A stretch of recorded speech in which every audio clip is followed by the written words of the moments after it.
தெரிஞ்சிருக்கும் உங்களுக்கு. எதுக்காக கோவிச்சார்னா, நான் இப்ப சொல்ல போற ஒரு கவிதைக்காக கோவிச்சார்.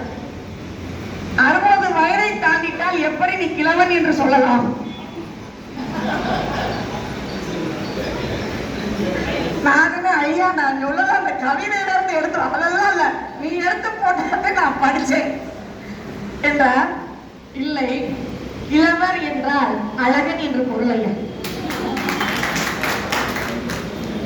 கிழவன் என்றால் அழகன் என்று பொருள் இலக்கியத்தில். அதனாலதான் அந்த மழுக்கு என்றால் இளமை என்று அர்த்தம். எங்க ஐயா சொன்னது மாதிரி.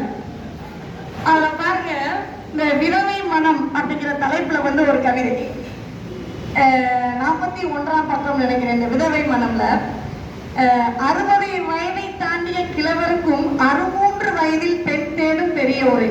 63 வயதுனா தெரிஞ்சுக்கிங்க. பெண் தேடும் பெரிய உரை. மறுவில்லா பெண்ணை மட்டும் தெருவிலேயே விட்டு விடுவது சம்மதமோ கேட்கிறது. மறுமணம் பெண்களுக்கு வேண்டும். இந்த மறுமணம் இல்லை பெண்களுக்கு என்ற பொது சட்டம் என்றால் அந்த பொது சட்டத்தை போட்டு உடைப்போங்கிறது. சரியா? அதாவது அழகா மார்காசன் சொல்வான்ல, அது போல விதவைக்கு மறுமணம் வேண்டும். அந்த விதவைங்கிற சொல்ல இருக்கக்கூடாது அப்படின்னு வந்து அழகா அந்த பெண்ணை பத்தி வந்து ஐயா வந்து சொல்லிட்டு போறாரு. இதெல்லாம் ஒரு புறம் இருக்க. தமிழ் இங்கதான் வருது. அந்த தமிழ் அப்படிங்கிற தலைப்புல 43ஆம் பக்கம் என்னுயிர் என்பேன் என்ற பாரதிதாசனின் அமர வரியை தன்னுடைய கவிதைக்கு தலைப்பாக தந்துள்ளார். அதை கொடுத்துட்டு ரொம்ப அழகா வந்து 50 காப்பியங்களை ஒரு மாலையாக தொடுத்து தமிழன்னைக்கு சூட்டுவது போல் அந்த கவிதையை வடித்துள்ளார். எப்படி பெரியாழ்வார் வந்து வடபத்திர சாயி பெருமாளுக்கு மாலை தொடுத்து அரங்கேற்றினாரோ அது போல வந்து அந்த 50 காப்பியங்களையும் மாலையாக தொடுத்து தமிழன்னைக்கு சாற்றி அந்த பாடலிலே மகிழ்கிறார்.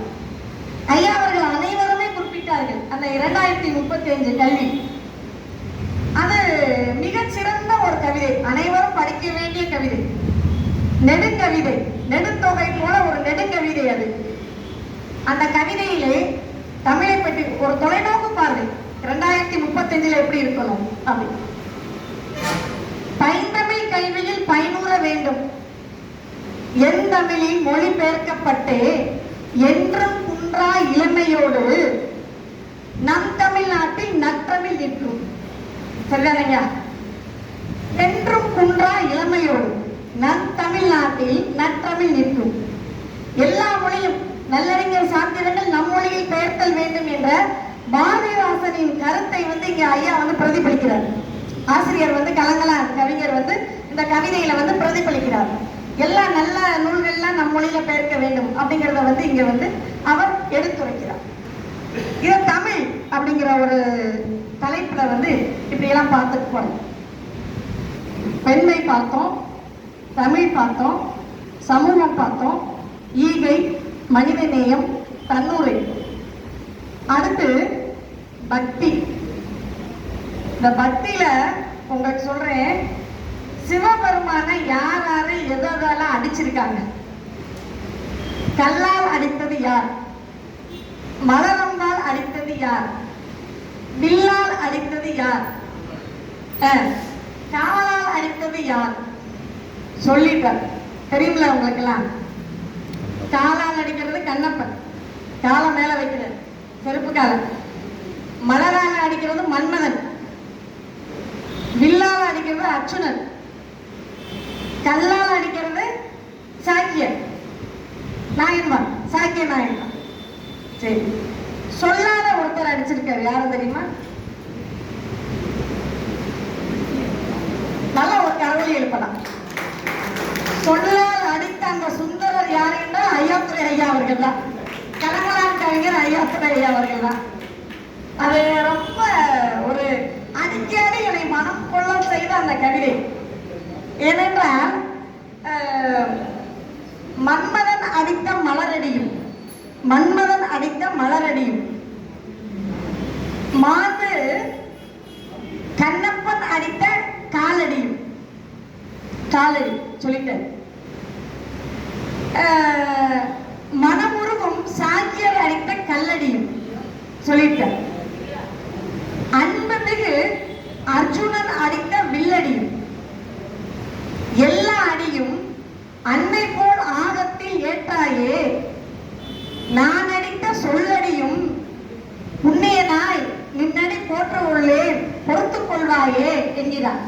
நான் அடித்த சொல்லடை நீ பொறுத்துக்க, அதுல ஏதாச்சும் பிள்ளை கல்லா பிள்ளையும் உன்னை கருதா பிள்ளையும் உன்னை தொழுதா பிள்ளையும் ஐந்தெழுத்து மந்திரத்தை நினையா பிள்ளையும் நின்று ஏற்றுக்கொள்வாய் கட்சி ஏகமரணே என்று பட்டினத்தார் பாடுவது போல மிக அழகாக எல்லா பிழையும் நான் அடித்த சொல்லடியும் அப்படிங்கிறது ஒரு பாடல்.